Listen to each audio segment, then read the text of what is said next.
নন্টে ফন্টে নারায়ণ দেবনাথ। গল্প ছানা বড়া। কিছুক্ষণ থেকে একটা গন্ধ আসছে। কিসের বলতো নন্টে? হ্যাঁ, বেশ মিষ্টি গন্ধ, আর কাছ থেকেই আসছে বলে মনে হচ্ছে, বুঝলি? কিল্টুদার ঘর থেকে আসছে রে নন্টে। চল ঘরে ঢুকে দেখি ও কি করছে। ছানা বড়া করছো বলে মনে হচ্ছে কেলটুদা। নতুন বছরে আমাদের খাওয়াবে বুঝি? আজ্ঞে না, এ আমি স্যার আর তার বন্ধু হুলোবাবুর জন্য করছি। খবরদার নন্টে আর ফন্টে, ওদিকে নুলো বাড়াবি না। ঠিক আছে, আমরাও তাহলে স্যার আর তার বন্ধুকে ছানা বড়া কিনে খাওয়াবো। হ্যাঁ হ্যাঁ, দেখবো কাদেরটা খেয়ে ওনারা তারিফ করেন। যে প্ল্যানটা বললুম কী রকম হবে বলতো নন্টে? দারুণ জিনিস হবে ফোনটে।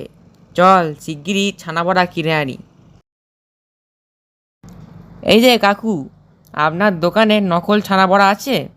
নিশ্চয় নিশ্চয়, এই যে দেখো, আসলকেও হার মানিয়ে দেবে। দারুণ জিনিস তো। দিন দিন, 6টা দিয়ে দিন। একটু গ্লিসারিন ঢেলে দিলুম যাতে আরও সত্যিকারের রসালো বলে মনে হয়। এবার এটা নিয়ে কেলটোর ঘরে যাই। চলে এসছি কেলটুদা। আমরা তো আর নিজেরা তৈরি করতে পারিনি, তাই কিনেই খাওয়াচ্ছি।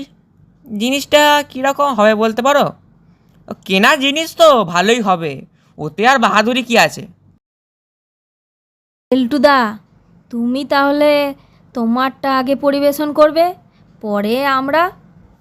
ওরা আমার ওপর চাল মেরে যাবে, তা আমি হতে দেব না। একটা কিছু মতলব খাটাতেই হবে।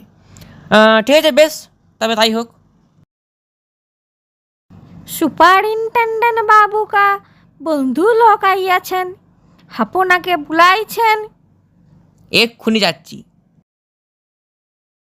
হে হে, আমারটা আগে দিতে বলে তোরা ভালোই করেছিস, তবে তারিফটা আর তোরা পেলি না, ওটা আমি পাবো। হে হে, চলি রে। বাহ, দেখতে চমৎকার হয়েছে। নতুন বছরে আমাদের খাওয়াবার জন্য ও নিজে এই ছানা বড়া করেছে।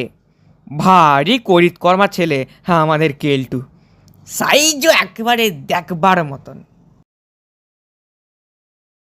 বাপরে, ছানার বড়া এত সাংঘাতিক করা!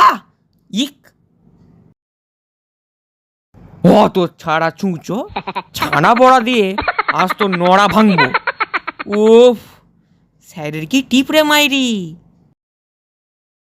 বেশ ভালোই লাগলো, কি বলিস নন্টে? হ্যাঁ, চমৎকার।